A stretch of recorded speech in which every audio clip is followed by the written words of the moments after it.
What's up, everyone? Welcome back to the podcast. This is The Real Rundown. I'm your host, Bruno. I'm here with Paul and Pedro this week. What's good, guys? What's up, everyone? Big Superman week. I was about to say, I'm feeling super, son. I'm feeling super. It's the week of Superman, big premiere. Superman is all over Twitter, all over everywhere. Not just because the movie's been like a huge success, both commercially and critically, but it got a little bit of heat from like the right-wing media. So it's kind of everywhere, good and bad. Talk of the town. We're going to cover Superman today a little bit. We'll do a spoiler session on that. We're going to cover Smoke, which is on Apple TV Plus. They got 4 episodes out. And we're going to cover a Argentinian show on Netflix called, I think it's pronounced Eternaut or Eternaut. I'm not sure, but it's incredible. I'm all about it right now. So that's the main line for today. But what else have you guys been up to? What have you guys been watching? Pedro, what are you munching on? I'm munching on a Yasso bar. Oh, what? You guys ever had a Yasso? Is that ice cream? Yeah, it's like a nutritious, basically yogurt type ice cream. Oh, that's that Greek yogurt one. Yeah. Right? It's Greek. I've had that before. It's at your local grocery. Weird. Check for it. I forgot. Yeah, It's like an amazing flavor. They made a bar, and it's a sea salt caramel chocolate crunch. Oh, that sounds delicious. I've had Greek it yogurt, tastes like something I would pay like $5 at like an ice cream store for. Yeah, Would you get a one time it was on sale. Get that they come in a pack. Yeah, it's literally a 6-pack. Yeah. Okay, shout out Yesser Bar. I'm gonna look into that. My next YASSO Yasso. You guys try Yesser Bar. Let us know in the comments. We're gonna be all about that next week. Full review. Or any non-dairy snacks. That's okay. Let us know. Yeah, fuck dairy. Damn. Guys, I think I was out last week, or was I out last week or the week before? I think we were out last week, and then I was out the week before. So we're kind of back in this sweaty / rainy summer day here in New York. Happy belated 4th of July. Yeah. I want to talk about I didn't want to say anything, but I've been watching The Wire recently. I just finished season 1. I watched it probably like 10 years ago for the first time. I didn't watch it when it came out. It's so freaking good, man, and it's so quotable. And now I'm like, there's this like kind of a rundown empanada spot that opened up in my neighborhood that sees no customers, and just like Dominican dudes chilling in there. And I'm like, that's an Avon Barksdale freaking front right there, bro. Drug dealing in there. Watch The Wire if you haven't seen The Wire. It's one of the few shows that I will not be able to look at my phone while I'm watching it, because you miss a detail and you don't feel lost, although you do. But it's a show that's really hard to take your eyes off of, man. It's the writing and everything is just so good. The characters, super realistic show. Have you guys watched The Wire? I watched it twice. I watched it twice over. I saw season 1 was fire, and then season 2 lost me, and I kind of didn't jump back on after season 2. I didn't like that whole change of scenery and the characters. Yeah, that's where I'm going into now. I'm going to go into the season 2. I would recommend continuing after season 2. They go back to street level crime. And I think season 3 is the Amsterdam season, if I'm not mistaken, or maybe that's season 4. Yeah, season 3 is the Amsterdam. Season 4 follows the kids, and then the last season follows the politicians and the journalists. Yeah. Mm-hmm. So every season follows a different sort of player in this game of how a city is run, and like the drugs and how the money moves, and following the money around. It's amazing. It's probably my second favorite show of all time, after The Sopranos. All right. Yeah. I watched it for the second time recently. By recently, I mean like maybe a year or 2 years ago. And yeah, that's the second time around. Like, I caught so much I didn't catch the first time, just because I sat with the show for the entire episode, just focused on it with subtitles too. So like, yeah, I don't know, reading subtitles helps me understand and like catch more things. Yeah, 100%. That season 1, it starts off. It's a show that it doesn't matter. They keep referencing to the game. It's all in the game, the rules of the game, the code of the game, and everyone from the low level hoppers to the politicians are all involved. And what you realize is that no one can escape. No one can get out. Whether you want to be a straight cop who does the right thing, or you're a dope dealer who wants to get out, you can't. It's just phenomenal. I don't want to spend any more time on that show. I think everybody has heard about it at some point, so I just want to encourage people to go check it out. What about you guys? What have you guys been watching? I caught the first original Final Destination movie, 1999. Nice. Damn. After watching Bloodlines a few weeks ago. Check out our episode on that if you haven't. I saw that HBO uploaded. They got all the of them, franchise, right? The whole franchise they uploaded. So I like the new screen covers they put on them, like the new title cards they put on. Yeah, they look pretty sick. Makes it look kind of neat. Movie still holds up, man. It was really shot really well, written really well. I mean, they got so creative with the scenes, and I just remember back when this movie first came out, when I first saw it, it was just like, I think it was the first movie I've ever seen where they showed like a plane crash from the inside and like the seats flying out and everything. I mean, it's been done like a million times after that, but that was the first I remember it. And the movie holds up well. I plan on watching all of them leading up to the new one. That was the opening scene, right? That was the opening scene, yeah. I remember that. That was the movie that people our age, everybody went to see that in the theaters. That was like the it movie at that time. That movie changed the game. That was the first time like a horror movie had an antagonist that wasn't like in physical form. You had death, but death had no face. You know what I'm saying? It was just chasing you. So it was like it changed the game, that one. Just the way Scream kind of changed the game, where you had this big star and you kill her off in the first scene. This the same thing. It changed the game where like everyone died like in the first like 5 minutes of the movie, and you're like, what? And then you see it like, hit the script and rewind. Yeah. So and it also had so many like sort of like surprise moments, like a reset sort of, almost like after that whole plane scene and everything. It's like, when they jump back, nobody was expecting that. You didn't know that was coming. Yeah, you're like, oh, what? He was sleeping? He was dreaming that part? Yeah, like the first like 5 minutes was just a dream. So, and a great script, because they had him for a moment. It made sense. It looked like he was a serial killer, and it even though you saw the movie up to that point, you're kind of questioning it too. You're like, oh, are they gonna flip it and he's a serial killer this whole time, and he's been setting up these like, accidental deaths. But it was a really good script, man. That whole movie, and the actors were like well cast. Yeah, it was. Yeah, to your point, the script, it totally original story for that time, because we had seen a lot of masked killers. We were coming off the peak of the masked killer at that point. So to have this, I don't know, spirit, ghost, evil, essence, whatever, it allowed them to put these really creative deaths together, because it's almost like dominoes when they sort of fall and you just follow the pattern or whatever. It was really cool. It was really cool. And Bloodlines puts it all now in a new perspective. Like you look back on it and you're like, oh, all right. So does Bloodlines then tie back to those past films? It's a bookend, man. It extends before the original movie and it extends past the last one that we saw.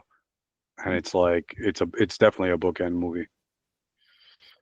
I watched the first 20 minutes of the new one of Bloodlines. I wasn't really impressed. I just, the CGI and everything was really bad for the most part. I thought it was a little bit silly, but maybe I got up to the point where they're sort of in present time, and the girl's like, I keep having dreams about my grandmother Iris, and I was like, I know Iris. I think she's. I don't know how she survived. I don't think she did. Did she? Yeah, she actually did. Yeah, they go back and they visit her in the present time too, and They explain it, but I was like shocked during that too. I'm like, wait, didn't we just see her fall like 1,000 stories, like, and land on a like spike Yeah. that like impaled her? Like, how'd she survive that? Bro, there was one scene where she like jumps to, at the very end, she's holding the kid and she jumps to grab the wall and it's like hanging by her ring finger. Oh. Again, like creative stuff. Like, who's gonna think about that? And she was just engaged too. So And shout out to Tony Todd, who actually died. I think while they were filming, he was the one who plays the mortician, and he passed away in the shooting of that last one. I think he died. Oh, did he? Yeah. Yeah. You know, He's an OG. like, I didn't know if it was like the movie wanted him to look like that, but he was looking pretty sickly. Like, Yeah, he was dealing during with the the filming of disease. that. So he got to film that last one. So the words he said in that little speech, if you remember, Pedro, had even much more like It's like a eulogy almost. he had a lot more gravitas to it than what was scripted. This guy, William Yeah. Bloodworth. Tony Todd, man. He's a great actor. You could tell, yeah, he was you know, he was definitely in a different state in this final movie compared to the other movies. Another actor that passed away recently over the July 4th weekend was Michael Madsen. Oh, yeah, Michael Madsen Yeah, from Reservoir course. Dogs, Kill Bill. So, R.I.P. Michael Madsen he was that guy. Yeah, he was a little bit more than that guy. Yeah, he was in a lot of he was in Donnie Brasco too. Yeah, Kill Bill, Hateful Eight. He was a good like character actor. Yeah, right. He's that guy. Like, don't trust that dude. Don't trust that guy. I was a little surprised that he had passed away because honestly, I thought he had passed away already. I loved him from like, I remember back in the day we got into like playing Hold'em a lot, right? And they did that HBO show called Tilt, and I'm pretty sure he was in Tilt, if I'm not mistaken. Yeah, he was in Tilt. And that show was fire, man, when it came to like, because everyone was into that Hold'em. Everyone was having like Hold'em tournaments and shit. And like the HBO had this, and they're good with like these type of shows, just like Playmakers and all that with the NFL. So this was like great to watch, like a Texas Hold'em drama on HBO while like you're playing Hold'em. It was pretty cool. That was same with like Rounders. Yeah. And Rounders too, like watching Rounders at the time was fire. There was something else I was watching. I can't remember what it is. I think sometimes my wife will throw something on and I watch it in the background. I don't want to trash the show, but just like that, and I think it's the Sex and the City sequel. It's just horrible, man. It's just horrible. Not even on my radar. Terrible writing. That might be one for Scott. That might be one for Scott. He might watch that actually. I gotta see. Keeping in the theme of horror, Jaws 50th anniversary. Oh, and Scott, shout out to Scott. Oh my gosh, we forgot. Scott, hopefully he gets home safe, man. He's caught up in the storm today. Yeah, Scott couldn't make the show. He's caught up in a storm. He's stranded in a CVS. So at least he won't die of thirst or hunger. He'll be all right for a while. That's a good spot, man. You got medicine, you got food. You got everything. Yeah, you're good for a minute. Yeah. Only problem is you won the post-apocalyptic lottery right there. Yeah, the only problem with that is you have to defend it, you know, if it is the post-apocalypse. Because, you know, everyone's going to come raiding coming at your head. Yeah, they're coming at your head for sure. But I saw, so shout out to Jaws, man. The OG horror movie, 50th anniversary, one of the first blockbusters ever. It made tons of people scared to go back into the water. What a great movie. I rewatched it recently, 4th of July. It's a great 4th of July movie to watch because that's when it takes place. And I vacationed to Massachusetts for the 4th of July weekend, and it was filmed around that area in Massachusetts. So it was pretty cool, like seeing those shores and stuff, and that type of beach and the dunes, and seeing it in the movie and being there like in real life. But it made me pause a couple times while I was out there doing my side stroke in the water. Now with the sharks over here. Yeah, because they do have a lot of shark attacks, like out on the ocean side. I was on the bay side, but what a great movie! It still holds up. Like that build up, that script, the banter back and forth between the actors, Richard Dreyfuss, just great movie, great rewatch. Do you guys remember the first time watching Jaws, or maybe just watching a scene? Oh man, I was a kid, but I think I saw the scene. It was probably like the opening scene with the girl, and I remember seeing that. It must have came on. I was probably like at an aunt or uncle's house, and they had a cable because we didn't have cable when I was a kid at my house. So like if we went over my aunt and uncle's house or something like that, and they had it on the TV, maybe HBO was on. I caught that scene, and like just being like, damn. But it wasn't like, I think it was probably like in the fall or something, so I wasn't worried about going to the beach. Yeah. But that was intense, man. Seeing that girl violently being like, I remember that, seeing her violently pulled back and forth like a rag doll in the water and being just like thinking about that power. It's like, damn. I remember walking by a TV, and it was a couple of scenes after that when they have the body in the hospital and it's all mutilated. And it just scared the crap out of me. I left the room immediately, and I was just like, what the hell did I just watch? But yeah, to your point about being scared to go in the water, I was scared to go in the pool, bro, in the deep end, for real, because your imagination, especially my imagination as a kid, used to go wild. So I was a little bit scared to go in the pool sometimes. Pedro, what about you? I was probably just too young to remember any specific detail, but I just remember being really young, a kid, just catching it on TV, and obviously the music, the soundtrack, and that scene that Paul mentioned, in the beginning where it's following the girl around and stuff. So. And it has an iconic shot of the main actor when he hears that the shark is in the water, where the camera is pushing in, but it's dollying out, and it's just like, that was the first time that shot was ever used in a movie. It was, again, used by Scorsese in Goodfellas, and it's been used a bunch of times before. After. What about that cover, that poster, the movie poster? That was actually taken from the book, the jacket of the book, where they had an artist paint it. And they went through like very different variations of the cover, but that cover is so iconic. Yeah. Like seeing the shark come up with his like grisly teeth and the girl just swimming, not knowing above, like on her little float or whatever. Oh my gosh. Like what a great poster. It depicts the fear that the movie communicates, is that you don't know what's underneath you. You don't know what's under the water. It was just so dope. Great shot. Yeah, man. And what iconic lines too. Like, we're gonna need a bigger boat. What a great people movie. Still say that. They don't know where it comes from. It's like one of those things. You mentioned before there was a documentary about the film. I did not know this was out, but I definitely want to watch it. Where can people check it out? It's on Disney Plus, and they did like a 50th anniversary type of retro look back. Spielberg's in it. Everyone's like, a bunch of people are in it, all the actors and stuff, and just what they went through during the filming process. Pretty cool. I got about halfway through it. I want to finish it up, but a nice companion to watching Jaws, and then looking and seeing like what went behind the scenes.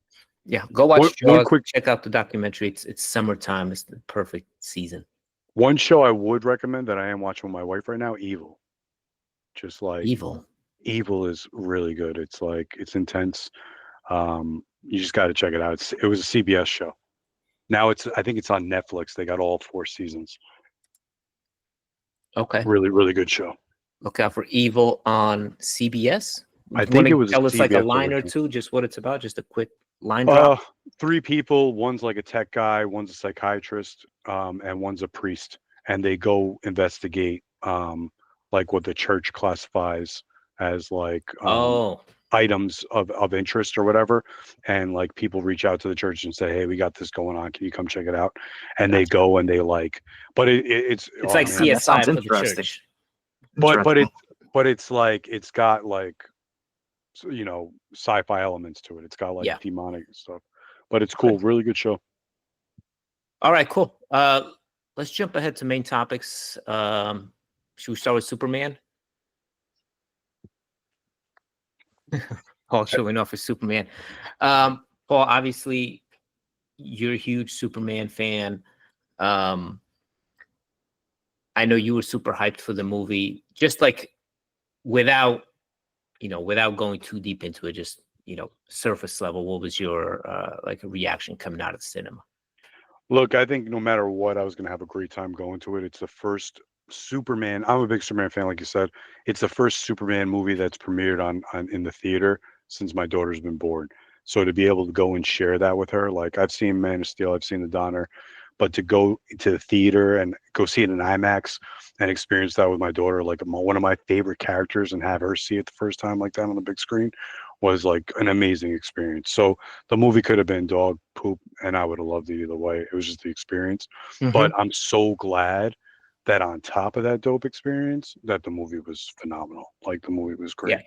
Yeah, the movie was really good. I enjoyed it too. I'm not a big Superman fan. I haven't really liked any of the movies in the past, oh my God, ever, maybe, other than like the original that I used to watch as a kid. And by the original, I mean the ones in my childhood, the Christopher Reeve movies. I didn't really enjoy I thought the Man of Steel was okay, but it didn't really it didn't really stay with me in any way. And then there was Superman Returns at some point that also didn't stay. But I was hopeful for this one because, I think James Gunn is a really good filmmaker. I think he has a great eye for comic book adaptations in particular. His movies tend to be, pop colors, pop music, great action scenes and set pieces. And he just has like a great instincts in this thing. And just from the initial trailer, in particular, two shots that stood out to me that made me excited. One was the Hawk Girl, sort of her first appearance flying through the sky, wielding that little battle axe thing. Just like a very comic book style framing that just looked dope. And then another one was when Superman saved that little girl from those like gas canisters after like a truck blew up or something in slow motion. Those two frames were like, whoa, this looks incredible. I'm kind of in. Pedro, what was your initial reaction to the Superman? I mean the trailer. I know you haven't watched the film yet. Pedro's looking for his on button. No, I was actually. I was. I thought you were gonna throw to Paul, so you caught me off guard. But yeah, no, just like you, I'm not a fan of Superman. Like you, also, I've kind of been disappointed with a lot of the movies.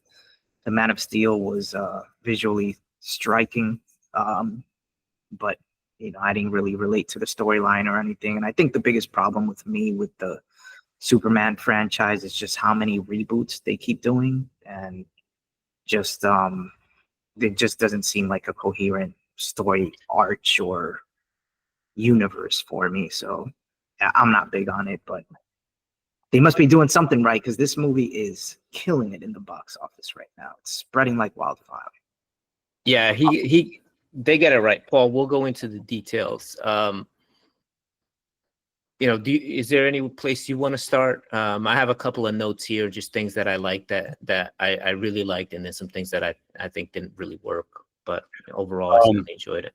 Warning to everybody, though, if we're going to go into spoilers, just anyone who's listening, if you haven't seen it yet, go experience it before you listen to the spoiler part of it, because it's dope taking it in. One thing I loved right off the bat was no origin story. I loved that 30 years, 300 years ago, 30, blah, blah, and it hit you off, and it started you in a world that was fully developed already. You know what I mean? Yeah, so he's in a relationship with Lois Lane. She knows his identity. Lex Luthor has beef with him. Everything's already set in place. He's been Superman for a minute. So everything's set. So it's not like this rush to we got to catch up to Marvel. We got to do this. We got to do that. Man of Steel, I thought, was like a completely different take on Superman. And it was good. It was pretty dope. But I think they messed up Batman versus Superman, where they were trying to rush to catch up to Marvel. And let's Gunn, pivot back to sorry, I don't want to cut you off. But he took this approach now, and he's like, we don't need that. Let's just start in a world where superheroes, metahumans, they all exist already. We're just jumping into this. This is like year 3 Superman. This is the first time he ever lost a fight. Boom, let's go. And that was dope. It grabbed you. It reminded me of a start of The Dark Knight, where you get up and go right off the bat. You're in the action. You know what I mean? That speaks to just an understanding that kind of comic book fans or even general audiences kind of know who these. Superman doesn't need an introduction. Batman doesn't need an introduction. Maybe a secondary character might, but yeah, these characters you kind of just put them on the poster and go, and audiences will follow. And what an amazing job he did with all the secondary characters. Hawkgirl, Mr. Terrific was a huge standout. Guy Gardner was pitch perfect from the comics. Krypto was used sparingly and well. You know, I like thought they used him. He was not used sparingly. I think he was used quite a bit actually. but I think like in clutch parts, like you know what I mean. Like I think they just used him well. It wasn't like abused. I would say. He was used well. He was used, mainly for comic relief. And there was at the end one thing that I thought they did, like the Hulk smash version with the dog on Lex Luthor, which I thought, it's fine. Like that's what people want to see. But the movie, yeah, to your point, the movie finds Superman kind of already in an established world. They frame it as like he just lost his first fight, and we see him kind of beat up and going back to home base to recover. And then he goes right back into another fight with Ultraman. Not Ultraman. Is it Ultraman or is it like That's who he lost the fight to. Yeah. The Bavarian Hammer or whatever? Yeah, the Hammer of Barivia. Yeah. What did you think about like the central conflict? There was like the political aspect that was being driven by Lex Luthor's sort of sneakiness, and then Superman as like a human almost in the middle of that, because he like stopped the war, but no one asked him to. And so like, it created this like political real world tension that, he had to sort of address. Look, I think in the film it had a lot of exposition. It had to, because you're thrown into this world. But what you're asking me right now, that dialogue between Lois and Clark, in that interview with Superman, that nailed it. Like that showed him what he was doing it for. And she was kind of like the other people, the real world side of it, saying, hey, did you get any approval from the United States? Did you talk to the president? Did you talk to the Secretary of Defense? And he's like, people were going to friggin' die. If I didn't step in and do something, people were going to die. Like, I don't care about like what the president or the Secretary of Defense is going to say for the United States. These are little children and people who are dying, women and children. And like, you felt that, you know what I mean? Like, yeah, I thought that scene was one of the best. That scene came out earlier in the trailer. That was one of the best scenes in the movie, I think. And also there was another scene between Lois and Clark, or Lois and Superman, where they're like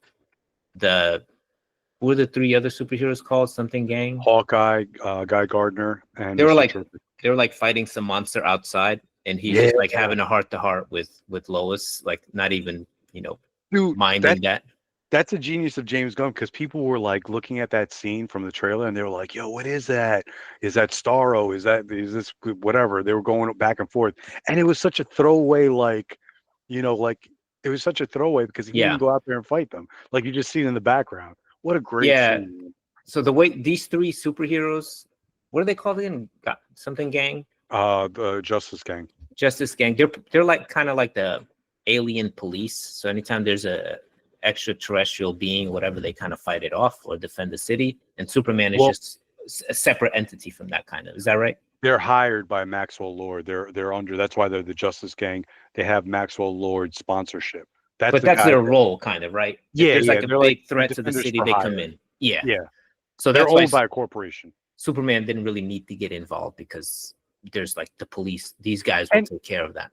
And they handled it. It wasn't like a big threat where he needed to step in. They got it. You know what I mean? Like, like I mean, they didn't get on my dog. The fight was in the background, out of focus. They didn't even cut to it. But it was cool because you did see like some of the Green Lantern manifestations in the background, like baseball bat. Yeah, and a net. Using the thing to like, oh man, what a great. But look, I'll give you to your point before about Krypto, right? I thought they used them really well, except for that final scene, because that final scene, Superman is spilling out like, this is why I'm human. I mess up. You know what I mean? And he's like getting into this emotional thing. And Lex is like, I don't care. Like, I hate you. And they're having this great back to forth. But then Krypto comes in, and you didn't need that moment of comedy right then and there. It was a very strong back and forth, and it didn't need to end like that. Oh, that's your Krypto? That's Capto? Capto. Pedro, what's your cat's name? Oh, he just looked at me.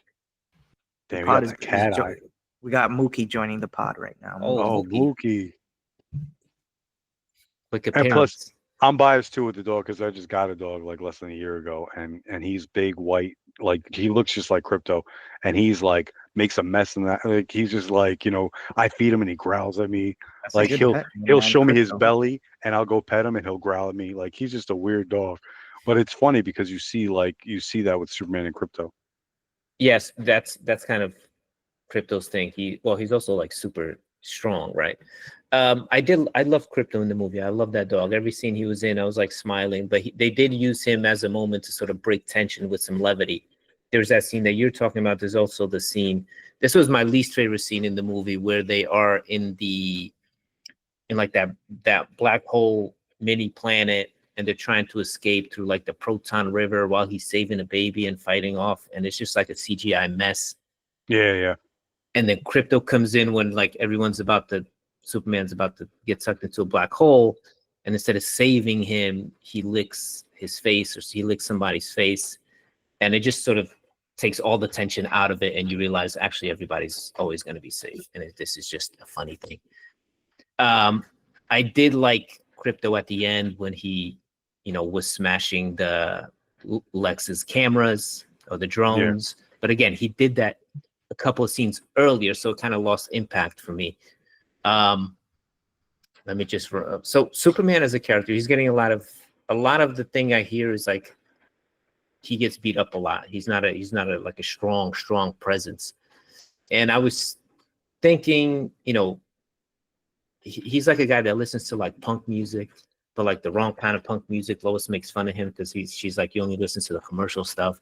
And I'm thinking, okay, he's like 30 years old. So he grew up in listening to music in like the late teens. So he probably got into like emo rock and stuff like that.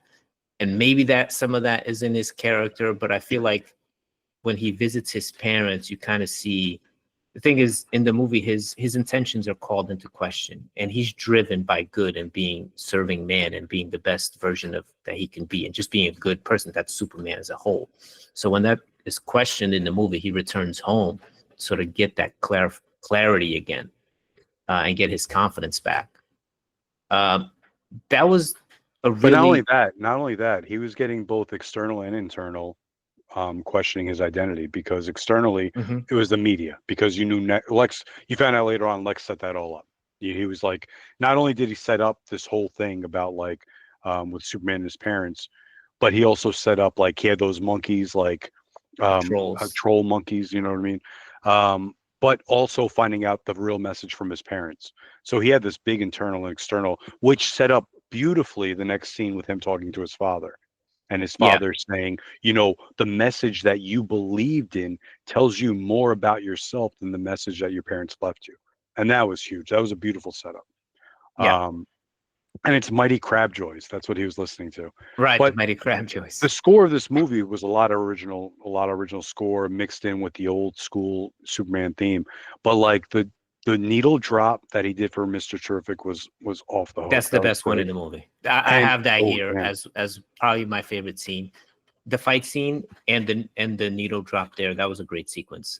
Guys, just real quick, my power just like flickered. So if I shoot out, if the power drops, you know why. My internet's gonna drop. Damn. The storm's out here. Okay. So that and the final scene where he replaces his original Kryptonian parents' video footage with his video snippets of his now Earth parents, and that song that they play, I'm a punk rocker, baby. Yo, that was dope. Like that was great. Cool. That hit you in the emotions, man. So I'm trying to see if I have anything. One other thing. It reminded me of Sam Raimi's Spider-Man movie, some of the elements. One, just how colorful that world was, how much the city was involved in Superman. Like when he got knocked to the ground, like some hot dog vendor or halal cart guy picked him up and he knew his name. Like stuff like that is in Sam Raimi's Spider-Man. It humanizes the character, connects him on a deeper level to the city that he's in. And I really like that part of the movie too. I thought that was cool. What about that scene where they went there, where he was doing Russian roulette?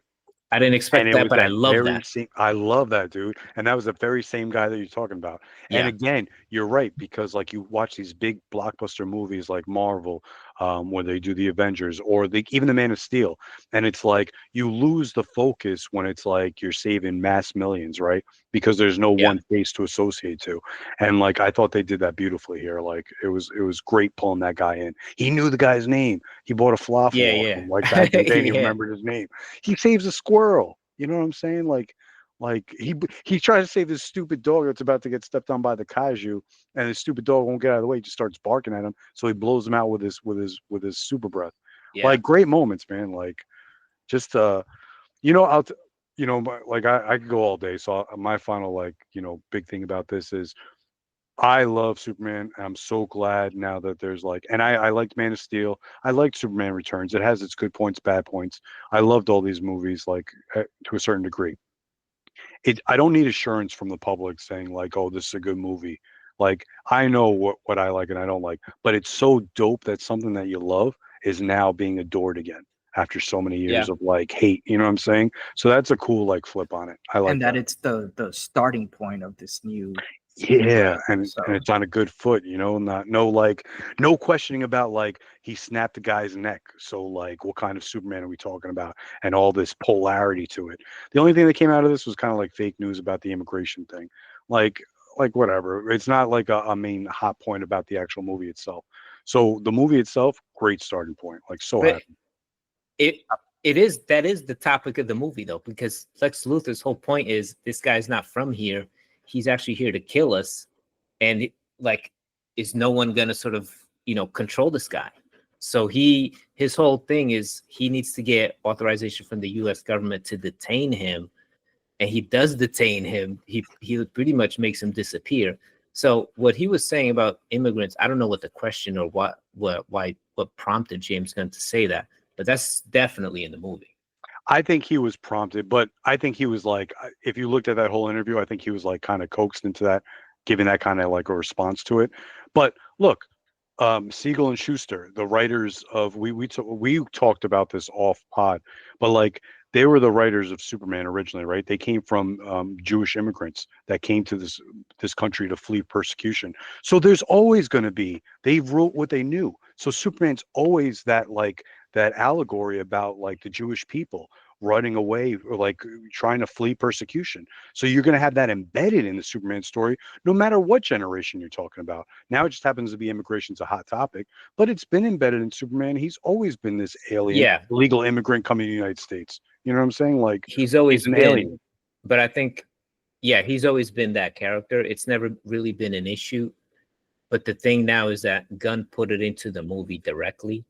He also put, he also put what can be perceived as Russia invading Ukraine or Israel invading Gaza. And, there's a lot of things about borders, like all of it is in the movie. It's all in the movie. So when I first read the quote, I thought he was talking about broadly or from like a symbolic standpoint, he's an immigrant. But now after watching the film, I'm like, no, actually this stuff, he wrote this into the movie. This is in the movie that he made.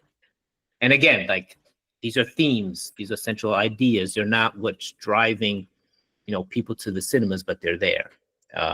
Again, it doesn't distract too much at all from this being an excellent movie. It's really good. I really enjoyed it. So you guys, question for you guys, how does this movie to you guys compare to the Guardians of the Galaxy, James Gunn's other franchise? Like, are there similar elements?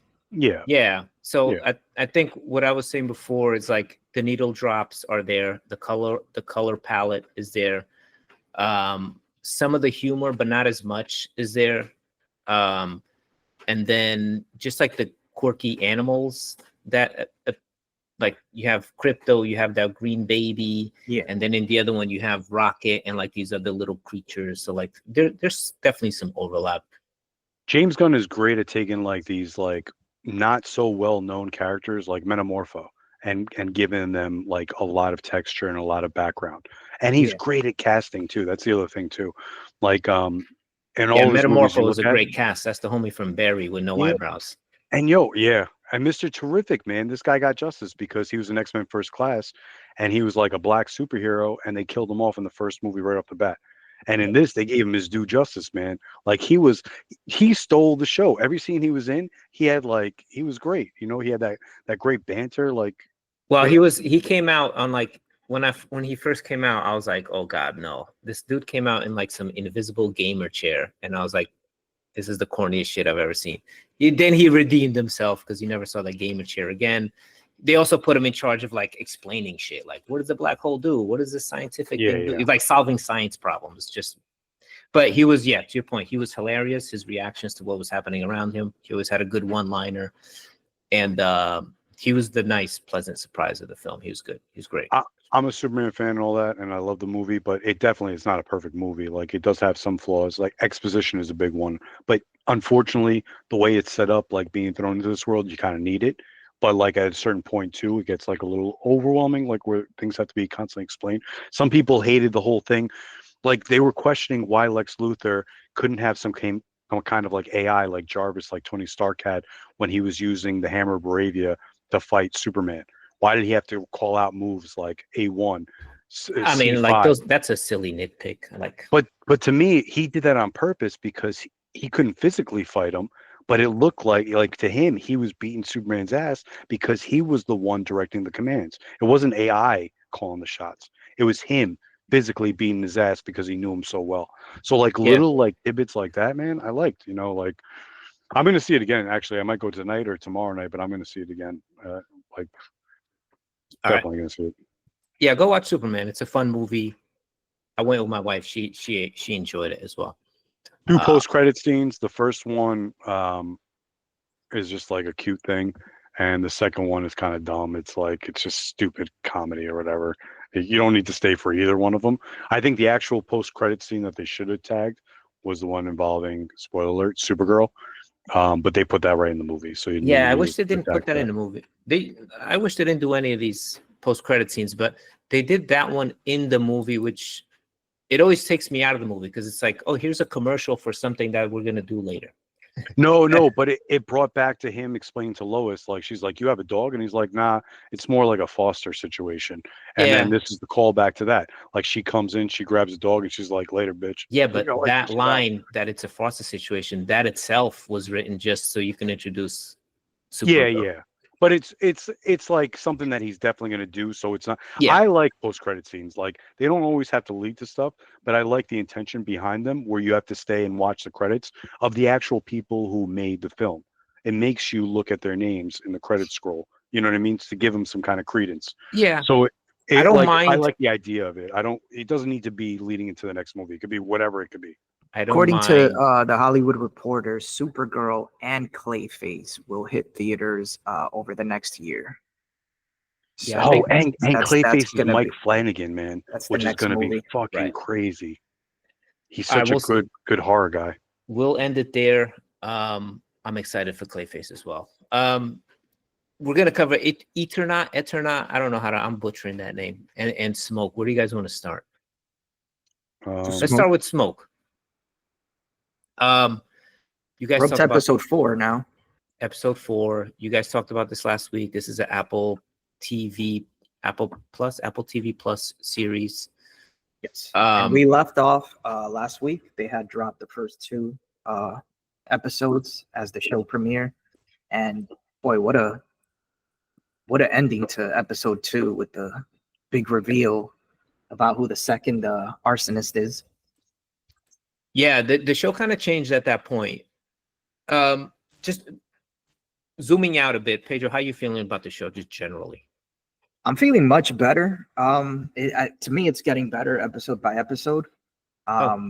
It still has its quirks that I have issues with that I mentioned on our last episode. But it's funny that it's something you mentioned, and the more I thought about it, the more true I see it is, that I wanted to bring up. Bruno, you mentioned to us off the podcast that its faults are what make the show what it is. That make it good. So do you want to sort of explain what you mean by that? Because I thought that was really, really good take on that. Yeah, I think what I meant is, like, it's not a perfect show, and as you watch it, you're going to see problems with the show. But I think that's kind of what makes it not a good show, but what makes it a good show to talk about.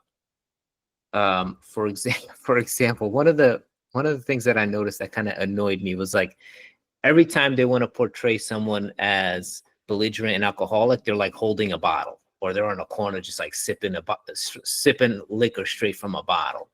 And it's just like this cliche image that you've seen a million times, and it's like lazy writing. Like, how do we portray this person as obnoxious and make him a dick for 5 minutes. Oh, give him a bottle of whiskey and have him stumble around and be rude. Like it's just these little cliches that are silly. They don't ruin the show because you still have this investigative narrative, and the acting or the writing sometimes is questionable, but it keeps moving forward, so you stay with it. I think we touched on it a little bit. I like it because you have dual antagonists. So if you get tired with one storyline, you kind of got the other one to still look forward to. And each of them kind of had their waning moments for me anyway, but the other one kind of picked up a little bit and picked up the slack. If it was just that one storyline with him, and I don't know if I would like, I might finish this one. I think the actors are pretty good. Taron Egerton, whatever. I remember him from the Knightsman or the Kingsman. He was really good in that. Yeah, I don't know if he's bad in this or if he's good in this. Like, I don't know sometimes what he's going for here. So it's tough to read his character. This is one of the problems I had with the show, is that I don't know if it's trying to be funny or dark, or edgy, or a thriller. It's like throwing so many things around. And also, there isn't, now that I think about it, there isn't one likable character on this show, is there? No. Even Greg, like you talk about stereotypical, like a drunk is holding the bottle. Greg Kinnear playing the chief or the captain, whatever. Such a useless, stereotypical, like fireman chief, like Irish captain, like stereotypical, man. Did anyone else think that before the end of the second episode that he was the second arsonist? Greg Kinnear?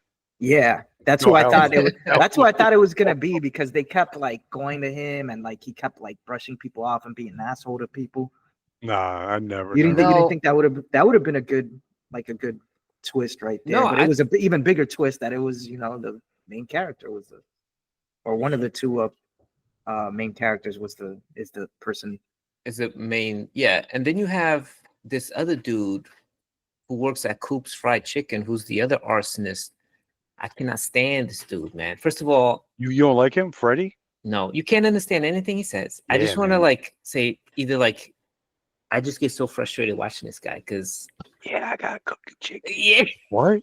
It's like, what? You want to be a manager now?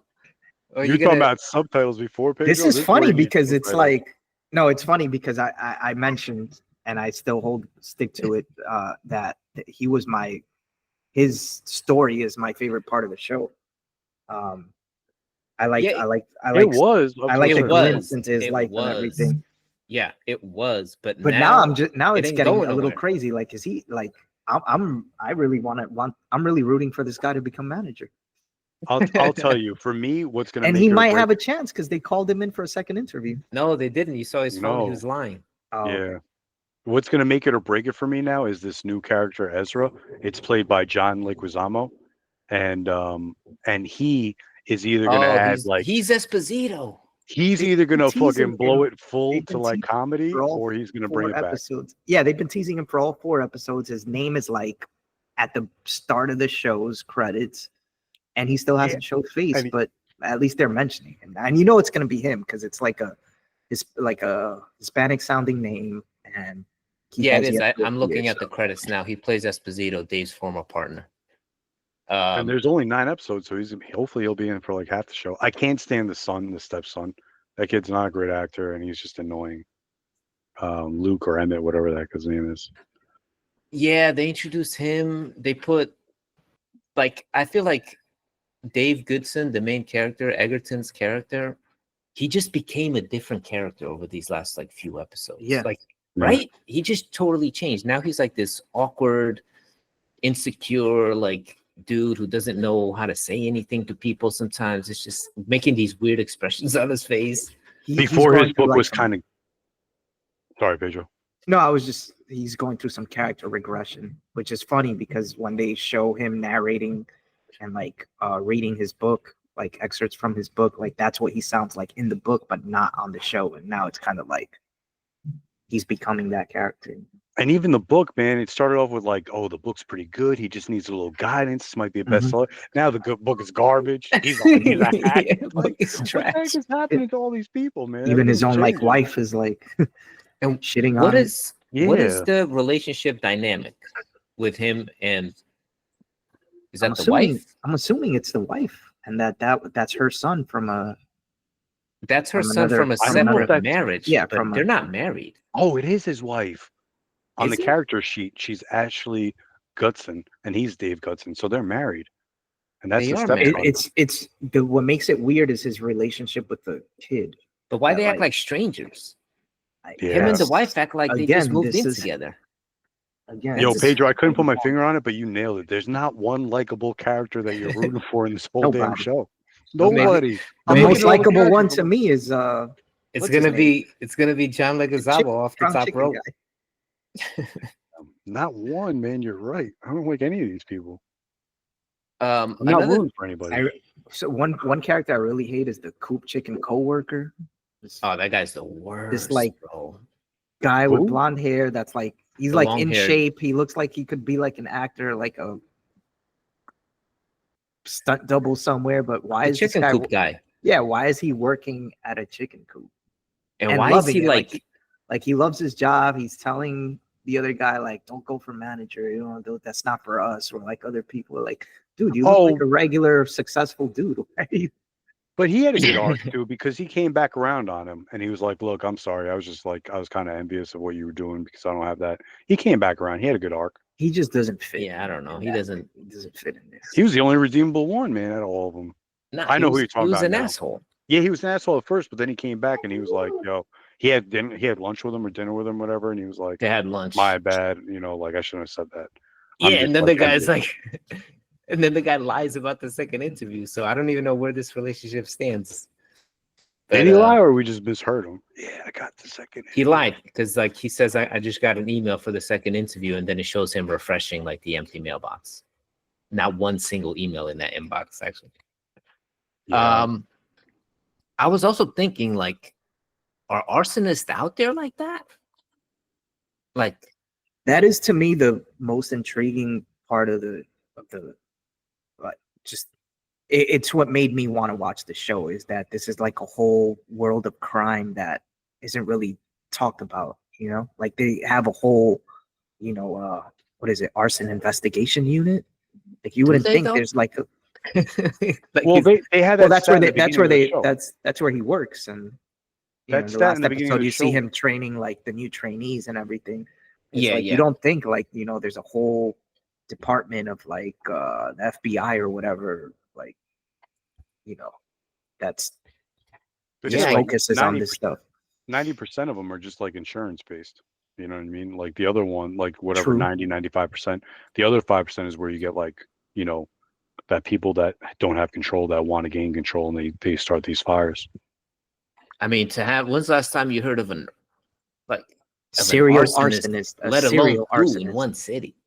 Yeah, two. or in one just scene. or that it's not a one-off, that it's a serial arsonist that keeps doing it. Yeah, exactly. They're both serial arsonists. There's two serial arsonists in this city, which has to be like some kind of world record. Like, And it's based on a true story. is it though? Yeah, But like this guy. I know actually- it's based on a podcast, but is the podcast like about two arsonists? I think it's about this guy's book and finding out after So his that he was book an comes arsonist. out. I got to double check. Don't quote me on that. I got to see if it's true. But I thought it was off of a true story. I would be surprised. It's based on a book. I don't know if it's based on a podcast, I mean. But I don't Yeah, know if definitely. I don't know if the podcast is based on a true story or not. That's like that. Haven't Yeah. looked into it, but But interesting. They're gonna bring up Esposito, the character. I guess he's gonna fill in a lot of the unknowns. They also have like this bag tracing system that they're trying to get the Coop, whose name is Freddy, the other arsonist. They're trying to catch him with the brown bag. And Yes, then like Smoke is inspired by a true story of serial arsonist John Leonard Orr. oh Of course, it takes some creative liberties. What show doesn't? But it's based on that. And Orr's oh my gosh, Orr's case, and the podcast Firebug. So yeah, this is a true story. California, Southern California. Sorry. Okay, yeah, all right. Yeah, the show I guess took some liberties with it, inspired by Firebug. That's nuts. I don't know if there's two of them, but definitely at least he. That makes sense. It's like we said it before. It's like a Dexter, except with an arsonist. Yeah, it is. It is. Yeah, I guess I got nothing really else to say about the show. Like, it's fine. Like, it's John Leguizamo, man. If he's gonna make it or break this thing, he's all gonna up to him. full blown comedy, or he's gonna bring it back and like he's gonna bring it They seriously. kind of leave you every episode with something to want to come back for, which is good because I can see this. I can see a lot of people wanting to drop out if they don't leave you with these like wanting to come back for more moments at the end. Yo, hold on. I just had a thought. So you know how the arsonist has a limp? He pretends to limp around. Yes. John Leguizamo's character got shot in the foot, according to the captain. So he could frame him. He's gonna frame Leguizamo's character, bro. Yeah. And did you? I missed this part too. You remember when the captain was making fun of her because she wanted to put the scanner IDs, the tags on the bags? Well, I missed this part for a second. And when I rewatched it, I saw it. The things from the chicken's legs, they're going to use that to put on the bags. It's cheaper. Like she pulled up that idea. Yeah, I missed that. Like this show, you got to kind of like a lot of times I watch in the background, so you miss these like nuances. But oh, also, bro, she broke into this guy's bunker, shot him twice in the leg, and that story just went away. Like no, like that guy has. No, she framed him. She framed him, yeah. Yeah, but like that, what does that say about her character? Like she's pretty effed up. Yeah, she's not a likable character, man. Like, none of them are, man. You made such a good point because I'm like, who do I like for this? These are all bad. These are all bad people. Yeah, man, they're all shitty. None of them. I check out Smoke. It's I think slim pickings in for TV shows right now. So yo, I hate everybody in the show. It's so stupid. Yo, check out Smoke when you get a chance. I mean, it is slim pickings, man. It's it's the summer's lulling down the TV. Like series, I said, I'm just sticking it through because I want to see what Leguizamo brings to it. He's gonna make it or break it for me. This might be my last episode. Yeah, episode 5 I think drops next. Does it drop tonight or they drop or was it Friday or Saturday? Might be Friday or Saturday. 4 episodes are out. It's on Apple TV Plus. Friday. Friday. July 18th is gonna be the next episode. So it's a week by week, which I like. That's the only reason I'm watching it, is because I got an hour or 45 minutes at some point during the week to watch what these guys are up to. Let's talk about Eternaut. This show has been on my radar for a little bit. I never gave it a chance, and then I heard it was really good. And again, to your point, Pedro, it's kind of slim out there for TV. So I decided to check it out. I recommended that we all check it out. Did you guys watch any of it? I watched 2 episodes, and for me, like one, it's kind of you either have to watch it dubbed or subtitled, which is a pain because I usually throw on these things like when I don't have time in the background if I'm cooking or doing something like that. To me, it's just like another show like Last of Us, The Walking Dead. It's like one of these mystery. Something's going on in the background. That's this big mystery. It's end of the world type stuff, and like you're following the characters. For me, like if I'm gonna get into a show like this right now, I think I'd rather start Dark because it's been on my radar for so long. So like it nothing really grabbed me in the first like 2 episodes or episode and a half that I saw. Okay, Pedro, did you get a chance to watch? Not yet, you said, right? Yeah. I'm gonna make the case for Eternaut. It is a post-apocalyptic show. It's not really post. I guess it's apocalypse / I guess it is. It's happening. It's not after the fact, right?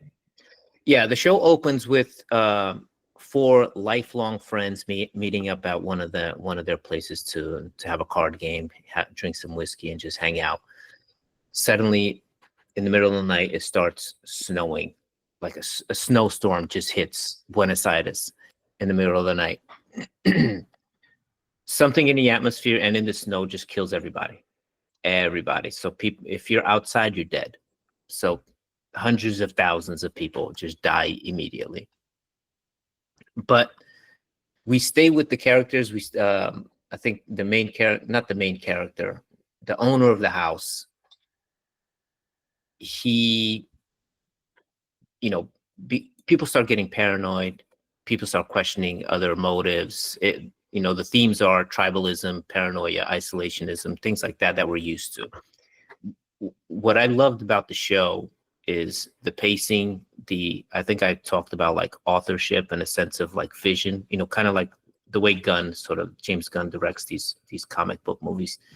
There's a signature on this show. There's a mystery around us. It does remind me of Last of Us, but I think it's better than Last of Us. I think the cast is spectacular. I watched it with the original voice, and then I just used the subtitles. It felt to me early on, especially in the second episode, like a video game I want to play. So basically, everyone is in this house. So it's the 4 friends plus a cousin that one of them brought along, one of the wives. One of the guys wants to go out because his daughter went to a friend's house, and he wants to know where she is. So none of the electronics work. Everything is done. They eventually realize that pre-computer cars work. So if you know how to start up a car, those older cars, they work. They use that to get around. You get around by protecting your whole body and wearing like one of those gas masks. So the first episode really introduces you to all the characters and sets the stage of this catastrophic event. The second episode, we follow Juan's character to go look for the daughter. All he has is like the mask, coat, and a handgun. And the whole episode takes place in this apartment building where people have kind of gotten crazy. And he kind of walks up to the building like, discreet. He goes to his wife's apartment. They have a conversation. And then somebody's like, yo, there's a new guy here. And they're like, dude, how did you get here? How did you get here? Nobody could be outside. He's like, I have a mask. So the boss of the building is like, let me see the mask. And the guy's like, okay, I'll show you the mask. But instead of pulling out the mask, he pulls out a gun and points it at his face. And he's like, you're going to let me out of here one way or another. So it's like incredible tension. And like everything is grounded. So how do they escape there? He ends up like giving the wife the mask. When they break into his apartment, he breaks the window, so exposing everybody to the air. So everybody else runs away. It's just really, really grounded. And I'm 4 episodes in. Another reason I think you should watch the show, it's only 6 episodes. It's a short miniseries. It's very short. I watched the first 5. And it does more than just say, hey, there's this one big event, and at the end, we'll tell you what it is if you stick with the show. Every episode has a new surprise, a new twist, a new element that keeps you interested. So I think if this was done in a Hollywood fashion, what traditionally happens is you start off with these singular stories of, people being paranoid and isolated. Eventually they get armed and get protective. Eventually they join up with the militia or the local Marines, and then they fight some big creature, like, whatever the thing is. But in this one, they don't do that. They do see the local militia. They stay with them for a little bit, but then they sort of go back to their friends and family, and they continue on their own journey. And that's where the show will surprise you a lot of the time. Even in episode 5, something happens to one of the characters, and you're like, holy cow, how did the hell that happen? How are they going to explain that? So it constantly keeps you on your toes. The acting is excellent. It's really grounded, despite these external events. Like, the focus is the human stories and how people engage or choose not to engage in these situations. You'll be surprised by some of the choices made in the writing, where you expect, okay, now they're going to meet these bad guys and this is going to happen. Where it's like a person that you see is bad, then you see them do something good, and it makes you realize that people are complicated and situations are not as simple as they might seem in the first instance. Pedro, I think you're going to dig this show. So definitely check it out. It's only 6 episodes. It's short and sweet. Let me And see this what is a other- Netflix production, right? It's not a Netflix production. This is produced locally in Argentina. Netflix picked up the rights. Okay. And the main character looks exactly like Chichi Buffon of the Italian goalkeeper. Yeah, I've seen that. He's Like- been in a lot of stuff. He's like a big name Argentinian actor over there. Yeah, I heard that the cast is pretty famous throughout Latin America. Not all of them are Argentinian, but you feel like you're in Argentina because just like culturally, like one of the guys happens to be some kind of engineer, so he kind of like is able to solve certain issues and get around things, and you actually see him like working on stuff. It's pretty cool, man. I got all into the show, so I definitely recommend it. Again, it's only 6 episodes. They're all out. It's based on a comic book from the 50s.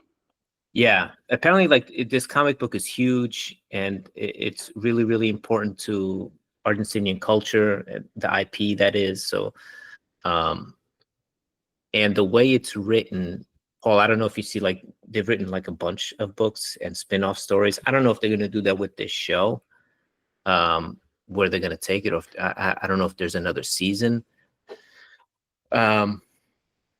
But yeah, it's freaking awesome, man. And it came out in April or May, so I think everybody should check it out. That's the problem with these, because I heard it ends in a cliffhanger, and if they don't continue on, it's like, damn, you invest that season.